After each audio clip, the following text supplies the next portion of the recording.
Blanche-Neige et les 7 nains.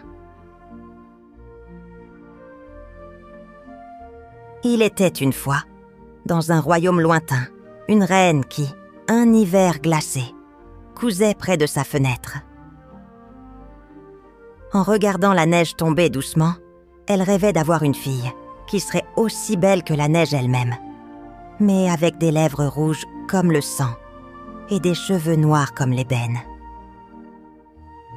Chaque soir, elle regardait les flocons danser et murmurait doucement « Si un jour j'ai une fille, qu'elle soit belle comme la neige. » Ses les souhaits furent exaucés, et peu de temps après, la reine donna naissance à une petite fille. Elle avait la peau aussi blanche que la neige, les lèvres aussi rouges que du sang, et des cheveux noirs comme l'ébène.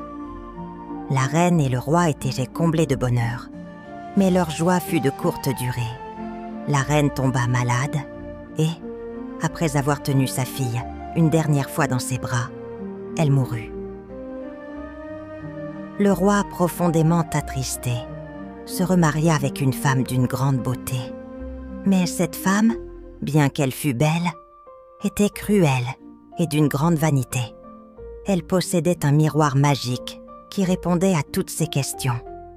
Chaque jour, elle se tenait devant le miroir, demandant « Miroir, mon beau miroir, qui est la plus belle de ce royaume ?» Le miroir, avec sa voix douce, lui répondait toujours « Vous êtes, ô reine, la plus belle de toutes. » Mais au fil des années, la petite Blanche-Neige grandit et sa beauté surpassa celle de la reine. Un jour, en se regardant dans le miroir, la reine posa la question comme à son habitude. « Miroir, mon beau miroir, qui est la plus belle de ce royaume ?» À la surprise de la reine, le miroir répondit « Blanche-Neige est la plus belle de toutes. » La reine se figea, un frisson de rage parcourant son corps. Son regard devint dur et sa jalousie grandit. Elle n'acceptait pas qu'une autre puisse surpasser sa beauté. Dès ce jour, elle commença à haïr Blanche-Neige. Elle ordonna à son chasseur de prendre Blanche-Neige dans la forêt et de la tuer, espérant que son vœu serait enfin exaucé. Le chasseur, tout en obéissant à l'ordre de la reine, ne put se résoudre à ôter la vie de la douce princesse. Il la supplia de fuir, et Blanche-Neige, effrayée, s'échappa dans la forêt dense et sombre. La reine, croyant sa rivale morte, se sentit alors plus sûre de son pouvoir. Mais au fond de son cœur, la jalousie la rongeait toujours. Elle ne pouvait supporter que la beauté de Blanche-Neige existe encore quelque part. Blanche-Neige, seule et perdue, erra longtemps dans la forêt, sans savoir où aller. Les arbres étaient si hauts qu'ils semblaient vouloir l'avaler. La princesse se sentit vulnérable et faible. Mais son courage et son esprit pur l'aidèrent à avancer.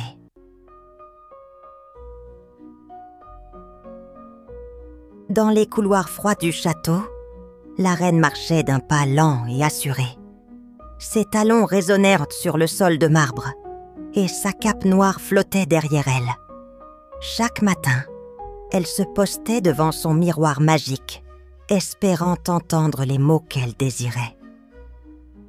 Ce matin-là, elle s'approcha de la glace, les yeux brillants d'attente. Elle dit d'une voix ferme « Miroir, mon beau miroir, qui est la plus belle de tout le royaume ?»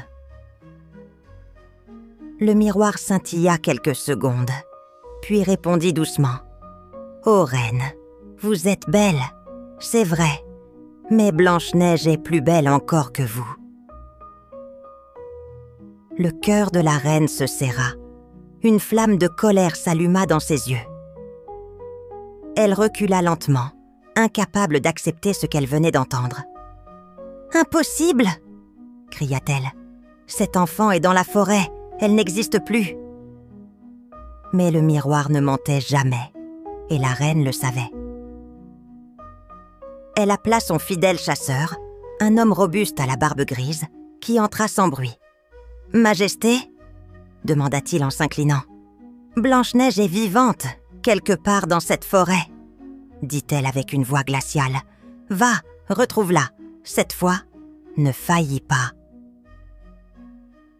Le chasseur baissa les yeux, mal à l'aise. « Mais, votre majesté, c'est une enfant douce et innocente. »« Silence !» coupa la reine d'un ton tranchant. « Elle est une menace pour mon trône et ma beauté. Fais ce que je t'ordonne. » Le chasseur s'inclina, contraint, puis il partit dans les bois, le cœur lourd. Pendant ce temps, Blanche-Neige marchait sans fin dans la forêt profonde. Les branches me semblaient en s'écarter pour lui laisser le passage, et les oiseaux chantaient à son oreille, comme pour la réconforter. Soudain, elle entendit des pas derrière elle. Elle se retourna et vit le chasseur, l'air grave, s'approcher. « Blanche-Neige !» dit-il doucement. Elle recula d'un pas. « Monsieur le chasseur, que faites-vous ici ?» Il baissa les yeux, incapable de soutenir son regard. « Je dois te faire du mal, » murmura-t-il. « Me faire du mal ?» demanda-t-elle effrayée. Mais le chasseur tomba à genoux. « Pardonne-moi, je ne peux pas faire ça. Fuis, Blanche-Neige. Pars, cours, et ne reviens jamais au château. La reine veut ta mort. » Les yeux de Blanche-Neige se remplirent de larmes. « Merci, merci de m'avoir épargnée. » Le chasseur se releva et disparut sans un mot. Blanche-Neige, bouleversée, s'enfonça plus loin encore dans la forêt. Au château, le chasseur présenta à la reine un cœur de biche, faisant croire que c'était celui de Blanche-Neige. La reine, satisfaite, sourit enfin. « À présent, je suis la plus belle. » Mais le lendemain matin, elle retourna devant son miroir. Elle prononça la formule comme chaque jour, confiante. « Miroir, mon beau miroir, qui est la plus belle de tout le royaume ?» Le miroir scintilla et répondit « Blanche-Neige, au-delà des collines, chez les 7 nains, est plus belle encore que vous. » Le sang de la reine ne fit qu'un tour. « Les 7 nains ?» s'écria-t-elle. « Ainsi elle vit encore. » Son visage se durcit et un rictus cruel déforma ses traits. Elle retourna dans sa tour, où elle commença à concocter un plan terrible pour éliminer Blanche-Neige elle-même.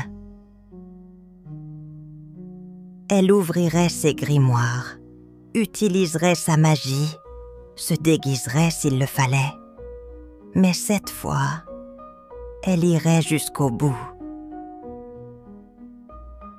Blanche-Neige courait sans s'arrêter, les feuilles froissées sous ses pieds et les branches effleurant ses bras. Le cœur battant, elle fuyait la forêt profonde, poursuivie non par des bêtes sauvages, mais par la peur de la reine. Le jour baissait, les rayons du soleil traversaient à peine les arbres, projetant des ombres inquiétantes. Blanche-Neige s'assit un instant sur une souche, essoufflée. « Où vais-je aller ?» murmura-t-elle. « Je n'ai plus de maison. » Un écureuil s'approcha timidement, puis un oiseau se posa sur son épaule. Elle sourit faiblement. « Au moins, je ne suis pas tout à fait seule. » Elle reprit sa marche, guidée par la lumière de la lune naissante. Après de longues heures à travers les arbres tortueux, elle aperçut une petite maison en bois, cachée entre les rochers et les champignons. « Une maison, ici ?» dit-elle, surprise. Elle s'approcha, souleva la poignée et entra doucement. À l'intérieur, tout était minuscule. Les chaises, la table, les lits, tout semblait taillé pour des enfants ou des créatures beaucoup plus petites. « Quel endroit étrange, mais si charmant !» murmura-t-elle. La table était dressée avec 7 petites assiettes, 7 cuillères, 7 verres. Curieuse mais respectueuse, elle ne toucha à rien. Fatiguée, elle monta à l'étage. Là, elle découvrit 7 petits lits, alignés les uns à côté des autres. « Je n'ai plus la force », souffla-t-elle. « Juste un petit moment. » Elle rassembla 2 lits pour s'y allonger et s'endormit paisiblement. Un peu plus tard, dans la nuit, les habitants de la maison rentrèrent du travail dans la montagne. Ils avançaient en file indienne, chantonnant « Hé oh! Hé oh! On rentre du boulot !» Les 7 nains franchirent le seuil. Le premier fronça les sourcils. « Quelqu'un est entré ici !» dit-il. « Regardez, quelqu'un a bougé nos assiettes !» lança un autre. Un troisième ajouta « Et quelqu'un a touché à ma cuillère !» En montant à l'étage, ils virent Blanche-Neige endormie dans leur lit.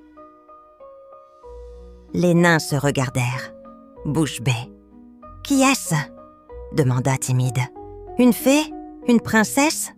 s'émerveilla joyeux.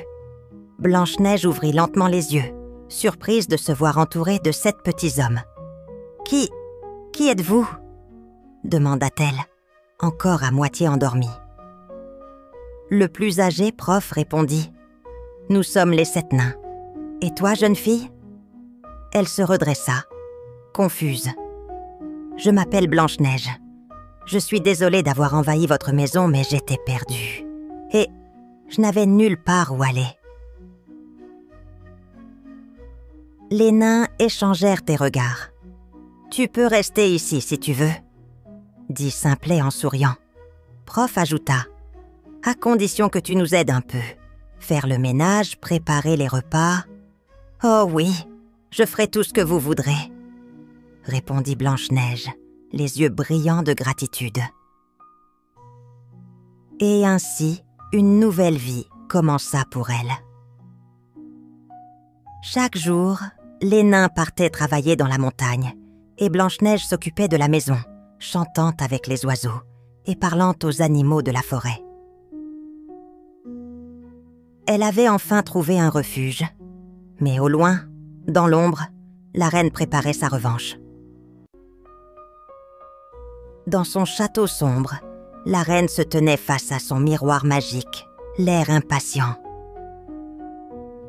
Comme chaque matin, elle posa la même question d'une voix glaciale. « Miroir, mon beau miroir, dis-moi qui est la plus belle du royaume. » Le miroir brilla un instant, puis répondit d'une voix profonde. « Reine, tu es belle, c'est vrai. Mais Blanche-Neige, au cœur des bois, est 1000 fois plus belle que toi. » Un silence glacé s'abattit dans la pièce. Les yeux de la reine devinrent sombres, brûlants de jalousie. « Elle est donc vivante ! Ce chasseur m'a trahie !» siffla-t-elle. Elle descendit dans son laboratoire secret, caché sous les pierres du château. Des fioles bouillonnaient, des grimoires anciens recouvraient les étagères. Elle feuilleta un vieux livre et trouva ce qu'elle cherchait. 3 ruses, 3 déguisements. Si la première échoue, la seconde la suivra. Et si la seconde échoue, la troisième l'endormira pour l'éternité. Elle rit d'un rire froid. Adieu, Blanche-Neige. Le lendemain, dans la petite maison, Blanche-Neige chantait en faisant le ménage. Les nains venaient de partir travailler. Soudain, quelqu'un frappa à la porte. « Bonjour, ma jolie !» dit une femme enroulée dans un voile, tenant un corset brillant. « Qui êtes-vous » demanda Blanche-Neige, méfiante. « Juste une vieille marchande. Ce corset va mettre ta taille en valeur. Laisse-moi t'aider à l'essayer. » Blanche-Neige, curieuse, se laissa faire. Mais à peine le corset fut-il noué que la femme serra trop fort. « Je n'arrive plus à respirer !» gémit la jeune fille. Elle tomba, inerte. La fausse marchande s'enfuit, satisfaite. C'est fini pour elle. Mais les nains revinrent plus tôt. En voyant Blanche-Neige évanouie, ils comprirent. « Quelqu'un l'a attaquée, Vite, desserrez le corset !» cria Professeur. À peine l'avait-il défait qu'elle reprit sa respiration, haletante. Elle a dit qu'elle était une simple marchande, murmura Blanche-Neige. Ce n'était pas une marchande, c'était la reine. Tu ne dois plus ouvrir à personne. Blanche-Neige hocha la tête, encore tremblante. Mais la reine n'avait pas abandonné. Cette fois, elle revint avec un peigne doré, dissimulant un poison. Déguisée en vieille coiffeuse, elle frappa à la porte. « Je n'entre pas !» cria Blanche-Neige. « Je ne veux que te coiffer, ma jolie. » Regarde ce peigne magique. Blanche-Neige hésita. Elle se laissa convaincre, entr'ouvrit la porte. La vieille inséra rapidement le peigne dans ses cheveux, et Blanche-Neige tomba aussitôt. La reine s'éloigna, triomphante. Mais une fois de plus, les nains arrivèrent à temps. « Il y a un peigne dans ses cheveux. Vite, enlevez-le !» s'écria Joyeux. À peine retirée, Blanche-Neige reprit conscience. C'était encore elle, murmura-t-elle. Folle de rage, la reine prépara sa dernière ruse. Une pomme rouge, brillante, parfaite. Une moitié douce, l'autre empoisonnée. Elle ne pourra pas résister. Déguisée en vieille paysanne, elle frappa à la porte une dernière fois. « Je n'ouvre plus à personne, » dit Blanche-Neige. « Une pomme en cadeau, ma douce. Regarde, je la partagerai avec toi. » Elle croqua un morceau, puis tendit l'autre moitié à la jeune fille. Blanche-Neige, rassurée, mordit dedans. Elle tomba aussitôt, les yeux fermés, sans un souffle. La reine s'éloigna dans l'ombre, certaine de sa victoire. Les nains découvrirent Blanche-Neige étendue au sol, sans vie, la pomme encore entre ses doigts.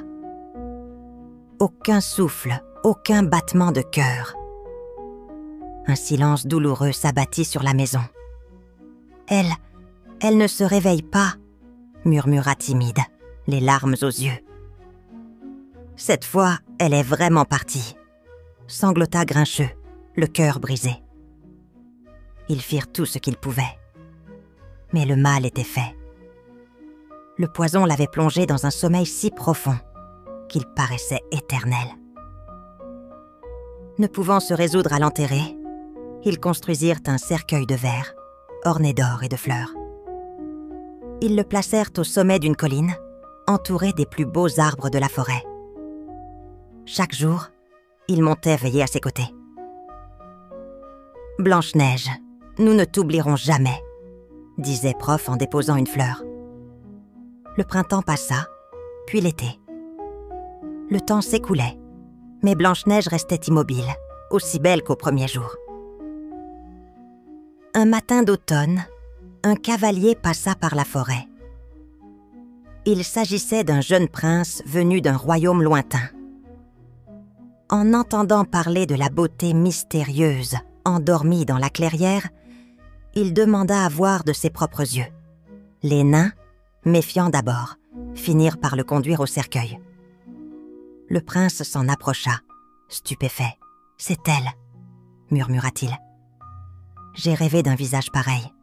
Elle est si paisible. » Son cœur se serra.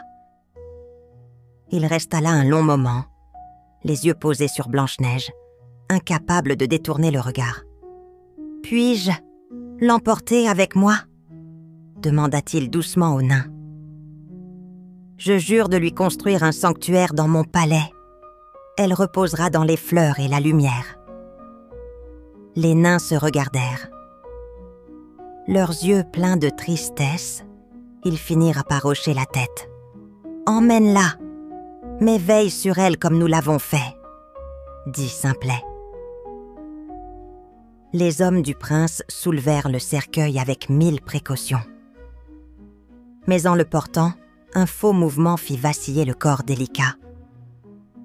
Et soudain, dans un bruit imperceptible, un morceau de la pomme coincé dans sa gorge se délogea. Blanche-Neige inspira brusquement. Ses paupières frémirent, puis s'ouvrirent. « Où suis-je » murmura-t-elle. Les porteurs s'arrêtèrent net.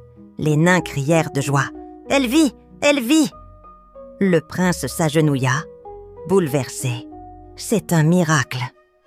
Blanche-Neige regarda autour d'elle, les yeux brillants. Je me souviens d'une pomme, et puis plus rien. Prof s'approcha. La reine t'avait piégé, mais tu es sauvée grâce à ce prince. Elle tourna la tête vers lui, émue. Merci. Je ne connais même pas ton nom. Je suis le prince Florent, et je crois que je t'ai aimé dès l'instant où je t'ai vu. Un doux sourire apparut sur le visage de Blanche-Neige. Les oiseaux chantèrent. Le soleil perça les nuages. Alors, cher prince, je suis heureuse que tu sois venu. Les nains applaudirent, dansèrent et rirent à travers les larmes. Blanche-Neige était de retour. Et son histoire n'était pas encore terminée. Le soleil brillait haut dans le ciel, illuminant la clairière où Blanche-Neige s'était éveillée. Le vent léger faisait danser les feuilles et les oiseaux chantaient, comme s'ils célébraient une grande nouvelle. Les nains, encore émus, entouraient la jeune fille, souriant malgré leurs yeux humides. Le prince Florent s'agenouilla devant Blanche-Neige, les yeux remplis d'admiration. « Blanche-Neige, ton cœur est pur et ton âme lumineuse. Veux-tu devenir ma princesse ?» Blanche-Neige le regarda tendrement. Elle pensa aux épreuves, à l'amour sincère des nains, à la douceur de ce prince qui l'avait sauvée. « Oui, prince Florent, de tout mon cœur. » Un murmure de joie parcourut la forêt. Les nains tapèrent des mains. Même les animaux sortirent des fourrés, comme pour applaudir. Le mariage fut préparé rapidement. Des messagers furent envoyés à travers le royaume. Tout le monde voulait voir la belle princesse revenue à la vie et son courageux sauveur. Dans le château du prince, les cuisiniers s'affairaient, les couturières brodèrent la plus belle robe que le royaume ait jamais vue. Blanche-Neige était radieuse, entourée des nains qui l'accompagnaient jusqu'au palais. « Tu seras une reine merveilleuse », dit Prof en retenant ses larmes. « N'oublie pas de manger prudemment, hein ?» ajouta Grincheux avec un petit sourire. « Et surtout, n'oublie pas qu'on t'aime très fort », dit Timide tout doucement. Le jour du mariage arriva. Le palais était décoré de 1000 fleurs. Les cloches sonnaient dans tout le royaume. Parmi les invités, une mystérieuse femme fut conviée, comme le voulait la tradition. C'était la reine, déguisée, venue sans savoir qui était la mariée. Lorsqu'elle entra dans la grande salle et vit Blanche-Neige, vive et souriante au bras du prince, son visage se figea. « Non, ce n'est pas possible », murmura-t-elle, blême. Elle recula, suffoquant de rage. Le miroir magique ne s'était pas trompé. Sa jalousie l'avait menée à sa propre perte. Dans un cri, elle s'enfuit, disparaissant à jamais du royaume. Le prince Florent et Blanche-Neige s'unirent nous les acclamations. « Je promets de te chérir et de te protéger chaque jour de ma vie, » dit le prince. « Et moi, je promets de t'aimer avec confiance et tendresse, » répondit Blanche-Neige. Les nains furent honorés en héros. Chacun reçut un rôle dans le royaume. Ils choisirent toutefois de retourner à leur maisonnette dans la forêt où la paix régnait. Blanche-Neige leur rendait souvent visite, accompagnée du prince. Elle n'oublia jamais leur gentillesse, leur amour, leur amitié inestimable. Ainsi, Blanche-Neige et le prince Florent vécurent heureux, dans un royaume de lumière et de justice. Et jamais plus le miroir ne fut questionné. Moralité de l'histoire. La beauté véritable vient du cœur. La jalousie détruit, mais la bonté sauve. Et ceux qui aiment sincèrement finissent toujours par trouver le bonheur. Merci d'avoir écouté notre histoire. Pour nous soutenir et découvrir d'autres récits fascinants, visitez notre page Ko-fi. Chaque geste compte et nous aide à continuer à créer pour vous. Le lien est dans la description. N'oubliez pas d'abonner, petits amis. À bientôt!